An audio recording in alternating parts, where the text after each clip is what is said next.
compensation expense from an equity base tends to be the most expensive aspect of compensation. And especially at the most senior levels in the organization, within their compensation program, equity makes up the biggest mix. So there is a significant amount of value and expense that goes into these programs. And as such, it becomes a very much a focal point for investors, for activists, for the board to look at to make sure you're managing the program correctly. It also is dilutive. By nature, equity, the more equity you grant, the less on a per share basis existing shareholders have in value.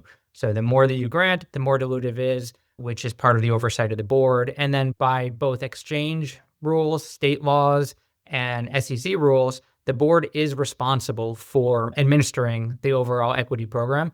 That is almost always delegated down to the compensation committee or the relevant committee to manage on a day-to-day basis. But it is a requirement because of the dilutive nature of shares.